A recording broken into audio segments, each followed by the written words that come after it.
When I think of survival horror, I think of games like Resident Evil, The Forest, and Subnautica. Nowadays, these are perceived as gorgeous-looking games with terrifying monsters. However, it wasn't always like this. The genre had to start somewhere, right? Even the original Resident Evil games don't hold up all that well in the visual department. But we aren't here to talk about that. We're going even further back, 4 years before the original Resident Evil hit store shelves. Today, we're taking a look at Alone in the Dark. Alone in the Dark holds an official world record for being the first ever 3D survival horror game, and is highly regarded as a pioneer of the genre.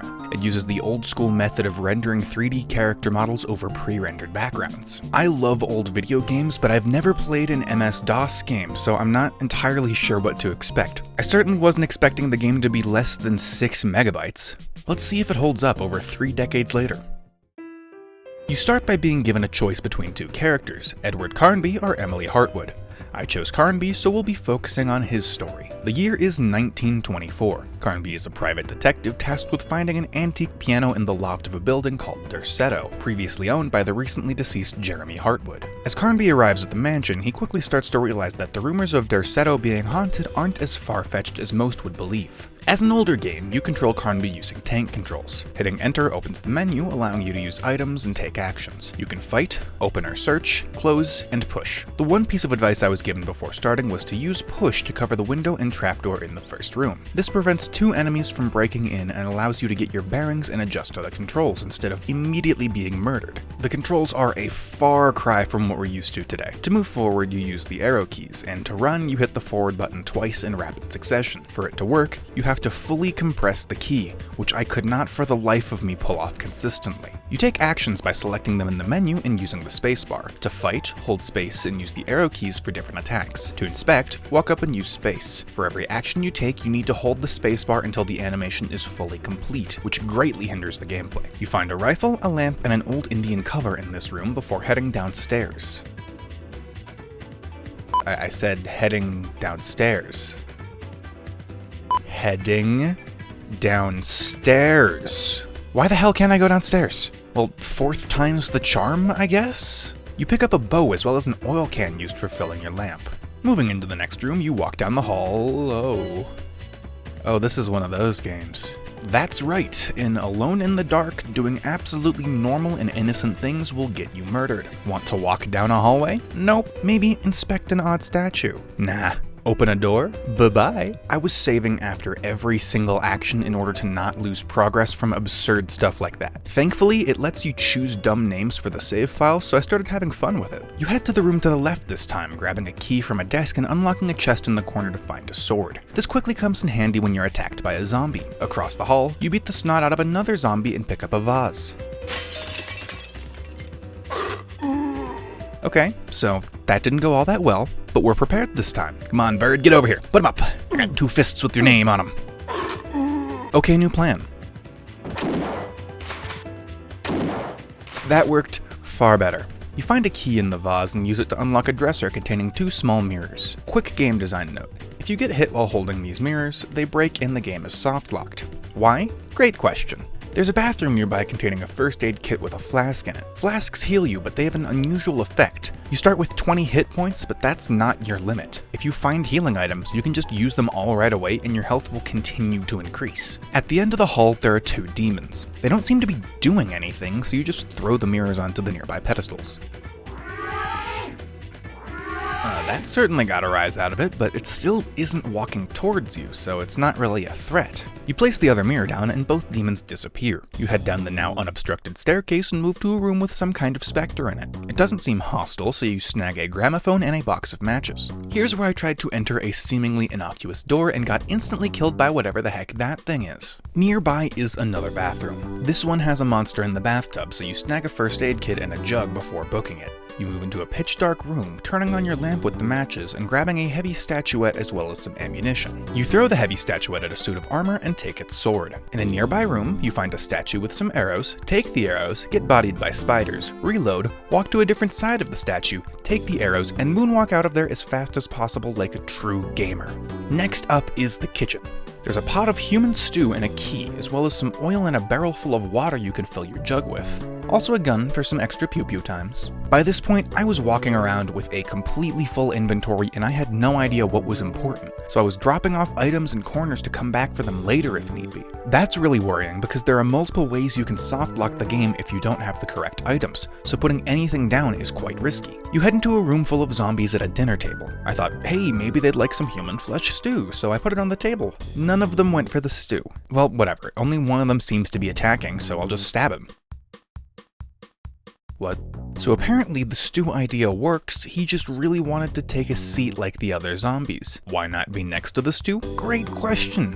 I'm sure by now you understand you're probably not getting answers, because I don't have them. There's an ashtray in the next room that fills the room with smoke and deals a ton of damage to you. I eventually figured out that you can just put whatever is still producing the smoke out with your water jug. You head to a long hallway where a painting throws auto-aim axes at you and stun locks you in place. They could have at least made it a one-shot kill instead of forcing you to sit there unable to do anything, but that would make too much sense. This time you throw that old Indian cover on top of the painting so it can't see anything and move down the hallway.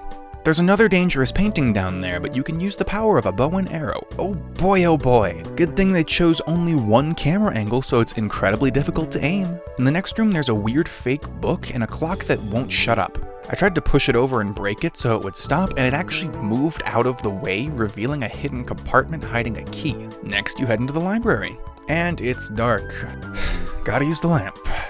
What in God's name is that? You throw the fake book in a nearby shelf and open a secret passageway to help run away from that thing. Inside, there are a ton of books and daggers, so I kinda just grabbed one and got to stabbing. It seemed to work. I assume there was a puzzle there, but by this point it feels like I've been playing for something like 3 hours and I'm getting a little bit sick of the old game design. Sorry, what?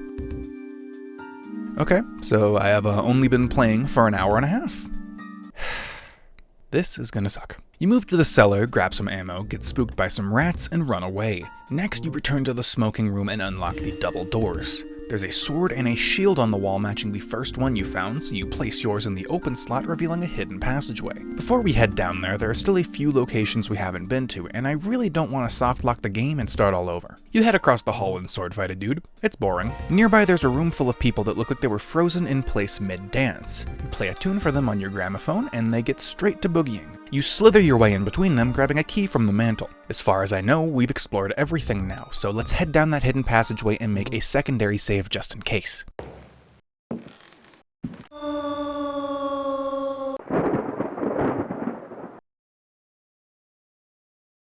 So I was under the impression that naming your file something different will create a new one. That is not the case. You in fact have to use the arrow keys to move downwards to a new slot. Not that there's a visual indicator of there being any other slots. This means I just saved over my only save and cannot return to the rest of the mansion. I really hope I got everything I needed. Up next is a falling bridge. If you walk over it, you die, so you need to run. As you probably recall, I was unable to pull off sprinting earlier, meaning this is going to be unpleasant. After 3 minutes straight of pressing the up arrow key a million times, I finally get to activate the sprint and get over the bridge. Further down the hall, there's a massive monster following you. You outmaneuver it, find another bird monster, shoot it in the face, and move through some more of the caverns. Here you find some wooden docks next to some water with a monster in it. Using the power of being bad at sprinting, it only takes 6 attempts to get across. You've unlocked a new action called jumping now. It's relatively self-explanatory. Look in the direction you want to jump and hold space to do so. In the next room, there's a spider-rat hybrid thing that you shoot in the face a couple of times. Next up is parkour with a demon bird trying to murder you. It's honestly not that bad. You move further into the caverns and find another set of docks. You flail your way around until reaching the end and opening a chest with a key from the dancing room to get a gem. You push a big ol' rock out of the way and move deeper into the cave. It's a maze where you can't see anything. Well, better hope your lantern oil doesn't run out.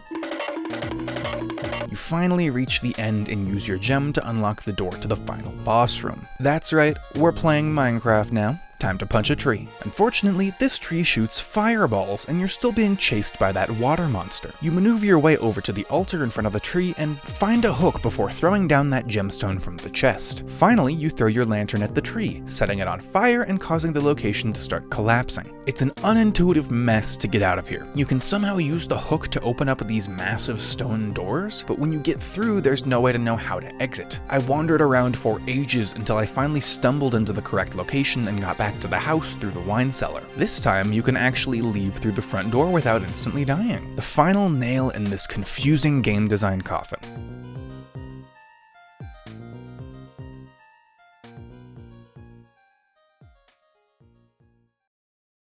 So look, I like old games. If you grew up with this game and have the power of nostalgia to be your guide, I understand being a fan. I, however, as a 19-year-old in 2023, as of recording this, will never be touching this game again.